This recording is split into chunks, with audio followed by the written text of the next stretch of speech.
प्रभु यीशु मसीह के मध्य बैठना उस साथियों पास्टर प्रचारक को जय मसीह कहता हूँ। हालेलुया। तो सबको आशीष दे। मेरे प्रियो, आज शनिवार है और आप सभी को जैसे पता है कि हर शनिवार को आपके कमेंटों का जवाब मैं आपको देता हूँ।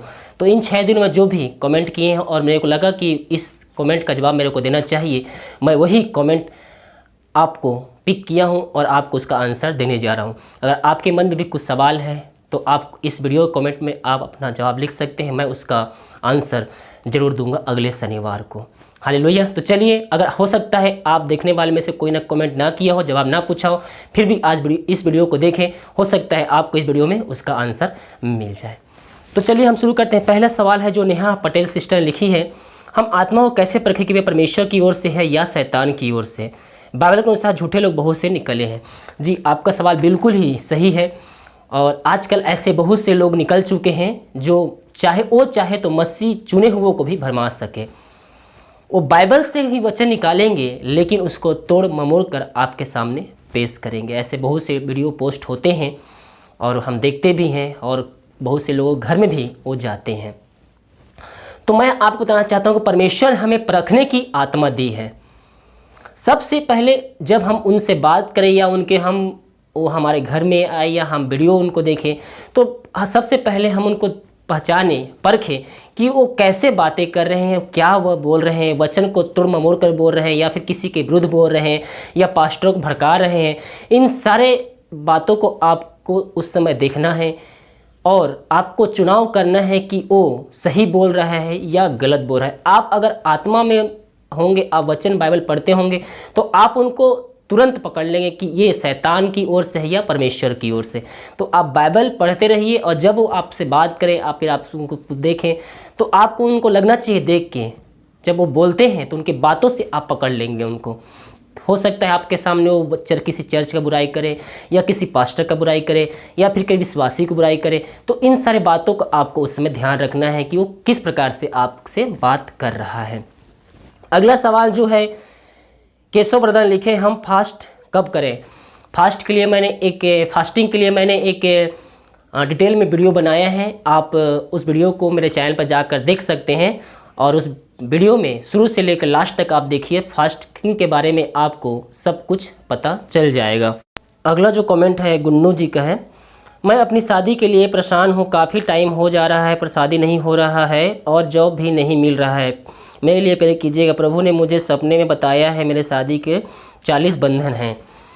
मैं आपको बताना चाहता हूँ, जो सपने में या फिर कैसे भी करके जो आपके अंदर डर आता है वो शैतान की ओर से होता है। जो सपना आता है वो परमेश्वर की ओर से अगर आपको सपना आएगा तो आपको उसको खुशी होगा, आपके हृदय में आनंद की भरपूरी हो जाएगी। लेकिन जो सपना आपके अंदर डर पैदा करता है वो परमेश्वर की ओर से नहीं बल्कि शैतान की ओर से है। और जो बंधन है उसको तोड़ने का परमेश्वर ने हमारे पास शक्ति दिया है। प्रार्थना के द्वारा, वचनों के द्वारा आप सारे बंधन को तोड़ सकते हैं। एक बार फिर से कहना चाहता हूं, जो सपने में आपको आए और उस सपने को देखकर आपके अंदर डर बढ़ जाए, वो परमेश्वर की ओर से सपना कभी नहीं हो सकता। आगे लिखे हैं प्रवीष कुमार ब्रदर ने, उपवास किस दिन रखना चाहिए? उपवास आप किसी दिन रख सकते हैं, इस कोई दिन फिक्स नहीं किया गया है। उपवास के बारे में मैंने एक वीडियो बनाया है, आप चैनल पर आकर उस वीडियो को देखें तो आपको पूरी बात उसमें पता चल जाएगी। आगे लिखे हैं नीलम सिस्टर ने, पर मेरे प्रेयर का जवाब नहीं मिल रहा है, मैं न्यू इन क्रिश्चियन हूँ और अगस्त 2018 से प्रेयर कर रही हूँ।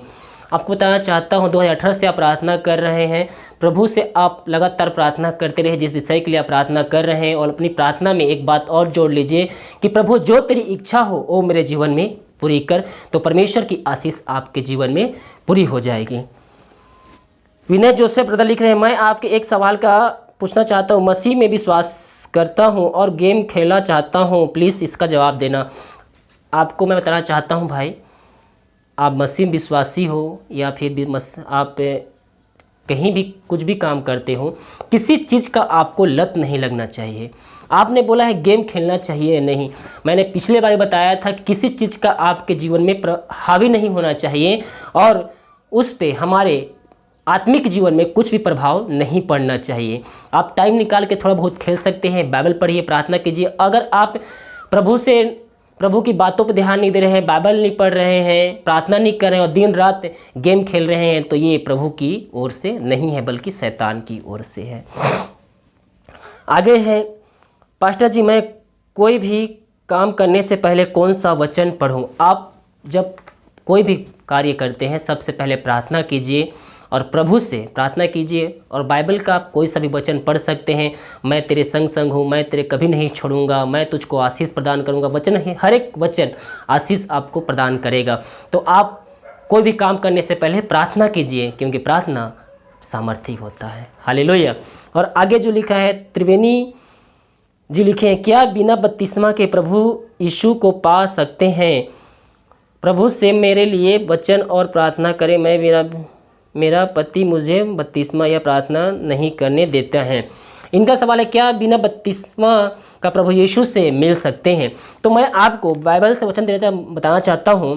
प्रेरितों 2:28 में लिखा है, पतरस ने उससे कहा, मन फिराओ और तुम में से हर एक अपने अपने पापों की क्षमा के लिए यीशु मसीह के नाम से बपतिस्मा लो, तो तुम पवित्र आत्मा के दान को पाओगे। यानी कि पहले आपको अपने जीवन का उद्धारकर्ता प्रभु यीशु मसीह को स्वीकार करना है, और आप अपने जीवन का उद्धारकर्ता प्रभु यीशु मसीह को स्वीकार कर लिए हैं, तो आपको अपने सारे पापों को गाड़ने के लिए बपतिस्मा लेना जरूरी है। जब आप यीशु मसीह में आए, यीशु मसीह के वचन में विश्वास कर लिए, यीशु मसीह में आ गए, आप यीशु मसीह के वचन पढ़ रहे हैं, प्रार्थना कर रहे हैं, चर्च जा रहे हैं, अपने जीवन को उद्धारकर्ता स्वीकार कर लिए, तो आपको जल्दी से जल्दी बपतिस्मा ले लेना चाहिए, अपने सारे पापों को बपतिस्मा में गाड़ देना चाहिए।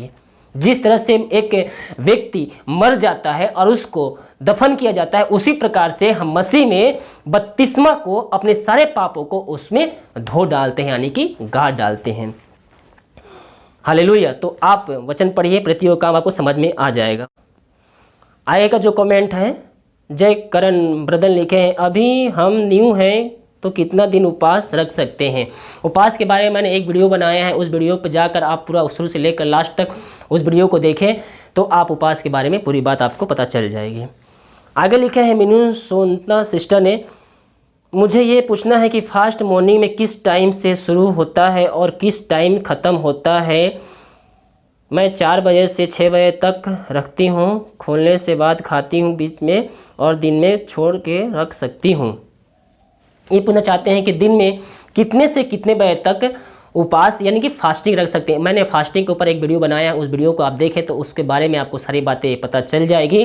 और जब आधी रात को 12 बजे से उपवास फास्टिंग आपका चालू हो जाता है, आप जब तक शाम को रखना चाहते हैं, शाम को आपको प्रार्थना करके, आप अगर जिस प्रकार से प्रार्थना फास्टिंग रख रहे हैं उस प्रकार से आप वो कर सकते हैं, खा सकते हैं, चाय पी सकते हैं, पानी पी सकते हैं। अधिक जानकारी के लिए मैंने एक वीडियो बनाया उपवास के बारे में, उस वीडियो को देखें तो आपको पूरी बात समझ में आ जाएगी। एक और कमेंट है नीलम सिस्टर ने, मैं बपतिस्मा के लिए बहुत भी कॉन्फ्यूज़ हूँ, यानी कि ये बपतिस्मा के लिए बारे में पूछ रहे हैं।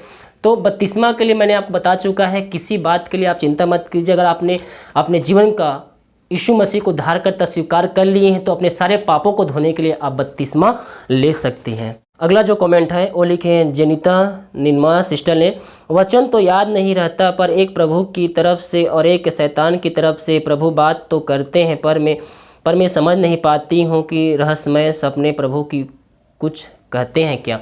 मैं आपको सपने के बारे में बताना चाहता हूँ। जो बात आपको विस्मित करती है, जो बात आपके अंदर डर पैदा करती है, वो बात शैतान की ओर से होती है। जो बात सपने आपके अंदर खुशी, आपके अंदर आनंद प्रकट करती है, वो सपने परमेश्वर की ओर से होती है, क्योंकि सपने अक्सर शैतान की ओर से ही आते हैं और आपको सपने में आपको डराने की कोशिश करते हैं। तो जो बात आपको डर पैदा करे वो कभी भी परमेश्वर की ओर से नहीं होते हैं, बल्कि शैतान की ओर से होते हैं। सुखविंदर सिंह ने कहे हैं, पास्टर जी क्या हम घर के काम करते टाइम अपने मन में हालेलुया हालेलुया बोल सकते हैं? जी बिल्कुल। अगर आप काम कर रहे हैं कहीं भी, तो आप अपने मन में प्रभु की स्तुति, प्रभु की प्रशंसा कर सकते हैं, प्रभु को धन्यवाद दे सकते हैं, हालेलुया हालेलुया बोलकर आप ये काम कर सकते हैं। अगला कमेंट है ताबरेज अहमद ब्रदर का, पास्टर जी मेरे माँ की हेल्थ में और गुप्त रोग थी, आपको मैंने बोला था कि दुआ करना, आपने मेरी माँ के लिए दुआ की, वो ठीक हो चुकी है। प्रभु आपको आशीष दे ब्रदर, आपने कमेंट किया था और कुछ दिनों पहले आपके लिए प्रार्थना हुआ था और लगातार प्रार्थना आपके लिए किया जा रहा था। इस प्रकार जब प्रभु आपकी प्रार्थना को सुने तो आपको गवाही देना चाहिए ताकि उस विषय के लिए प्रार्थना करना बंद कर दे। प्रभु आपको आशीष दे। God bless you. एक विनय जोसेफ फिर प्रार्थना कैसे करें, प्रार्थना में कैसे बोला क्या बोला, प्लीज़ जवाब दीजिए। प्रार्थना करते समय अगर आपको प्रार्थना नहीं करने आता है तो प्रार्थना के मैं एक वीडियो बनाया है संपूर्ण अध्ययन, आप उस वीडियो को देखें तो आपको प्रार्थना चल जाएगी। अगर आपको मैं छोटा सा व्यक्त बता देना चाहता हूं, अगर आप मसीह में न्यू हैं, आपको प्रार्थना करने नहीं आता है तो जब आप प्रार्थना करने बैठे आपको कोई बात नहीं बोलना है, केवल हालेलुया हालेलुया हालेलुया, धन्यवाद यीशु धन्यवाद यीशु धन्यवाद यीशु धन्यवाद यीशु, इस प्रकार से आपको बोलना है। तो जब आप प्रार्थना करेंगे तो पवित्र आत्मा आपके अंदर से आहे भर भर के प्रार्थना अपने आप ही करना चालू कर देगा।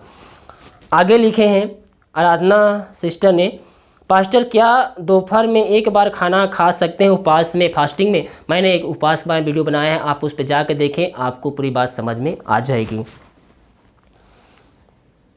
एक फिर कमेंट है, शैतान से कैसे लड़ सकते हैं? शैतान से लड़ने का केवल एक ही है, परमेश्वर का हथियार, वह हथियार है परमेश्वर का वचन जो आपके मुंह से निकला गया है, वो शत्रु पे वार करेगा, वो आपके अंदर रहना चाहिए। अगला जो कमेंट है अजय बताना लिखे हैं, पवित्र आत्मा को कैसे पाया जाता है? पवित्र आत्मा को पाने के लिए मत्ती आपको पढ़ना पड़ेगा। मत्ती का अध्याय 7 से 8 तक लिखा है, मांगो तुम्हें दिया जाएगा, ढूंढो तो पाओगे, खटखटाओ तुम्हारे खुल जाएगा, क्योंकि जो कोई मांगता है उसे मिलता है। पवित्र आत्मा को पाने के लिए प्रभु से आपको प्रार्थना करना है, उपवास की उपस्थिति में बैठना, प्रभु के संगति में चलना है और प्रभु से मांगना है कि प्रभु मुझको पवित्र आत्मा को दे ताकि मैं और भी सामर्थ्य को प्राप्त कर सकूं। किसी चीज़ को पाने के लिए आपके अंदर एक लालसा होनी चाहिए कि नहीं मुझको उसको चाहिए तो चाहिए, तो प्रभु से मांगे, प्रभु से प्रार्थना करिए, प्रभु पवित्र आत्मा के दान से मुझको भरपूर कर, तो प्रभु आपको जरूर देगा, क्योंकि जो कोई मांगता है उसे मिलता है। हालेलुया। आगे एक कमेंट है, जय मसीह, हम एक बात पूछना चाहते हैं, हम डेली प्रार्थना के लेकिन कभी कभी ड्रिंक करता है, कभी कुछ नशा करते हैं, प्रीति हम डेली प्रार्थना। इनका कमेंट ये कहना चाहते हैं कि मैंने ड्रिंक किया था और प्रार्थना भी करता हूं, लेकिन मैं आपको बताना चाहता हूं कि मसीह ऐसे लोगों को बिल्कुल ही पसंद नहीं करता है। आप दो दोहरा जीवन जी रहे हैं, आपको एक जीवन चुनना है ताकि आप अच्छे चीज़ों का चुनाव कर सकें। आपको प्रभु चाहिए या फिर आपको संसारिक खुशी चाहिए? तो आप अगर प्रभु को चाहते हैं तो मैं आपसे ही कहना चाहता हूं, अपने मन को बदलकर, अपने हृदय को बदलकर प्रभु यीशु मसीह को अपने जीवन को धारकर्ता स्वीकार कीजिए ताकि प्रभु आपसे बातें करें।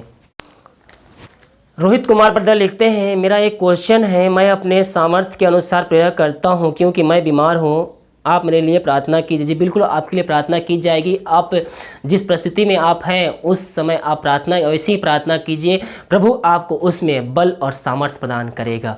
हालेलुया। कृष्णा ब्रदर लिखे, क्या हम मौन में प्रार्थना कर सकते हैं? ब्रदर मैं आपको बताना चाहता हूँ, परिस्थितियों के अनुसार आप कार्य कर सकते हैं। किसी के घर में होता है कि प्रार्थना करने नहीं देते हैं, आप जॉब पे हैं, तो आप मन में प्रार्थना 24 घंटा कर सकते हैं, लेकिन जब आपको टाइम मिले तब प्रभु की उपस्थिति में बैठकर अपने मुंह को खोलकर प्रभु को धन्यवाद दीजिए और प्रार्थना कीजिए। आपकी परिस्थितियाँ जैसी है वैसे आप वो कार्य कर सकते हैं। बलकर ब्रदर लिखे हैं, पास्टर जी चर्च और गिरजाघर में क्या अंतर है? भाई मैं आपको चर्च और गिरजाघर के बारे में बताना चाहता हूँ। जो पहले के लोग थे, ये जो चर्च है वो इंग्लिश शब्द है और गिरजाघर जो है हिंदी शब्द है। जो पहले के लोग थे पुराने ज़माने के, वो जब संगति में जाया करते थे तो एक दूसरे को बुलाने के लिए बोलते थे, चलो हम गिरजाघर जाते हैं, चलो आज संडे है गिरजाघर जाएंगे, इस प्रकार से बोलते थे। लेकिन आज के ज़माने में इंग्लिश का समय है, आज उसको हम गिरजाघर ना घर बोल के बल्कि हम चर्च बोलते हैं। जब आप भी अभी भी जब आप पुराने गाँव में जाएंगे तो वहाँ चर्च नहीं बल्कि गिरजाघर ही बोला जाता है, लेकिन आज के समय में शहर में उसको गिरजाघर ना बोल के चर्च का नाम दे दिया गया है।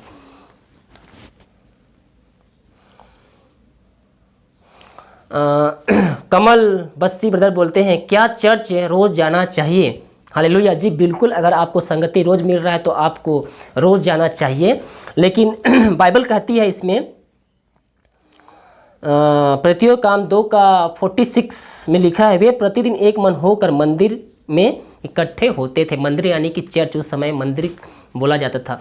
तो पहले के जो लोग थे पुराने ज़माने के, वो प्रतिदिन सबसे पहले प्रभु की उपस्थिति में बैठते थे और वे हर रोज़ एकत्रित होकर संगति करते थे, प्रभु की आराधना करते थे।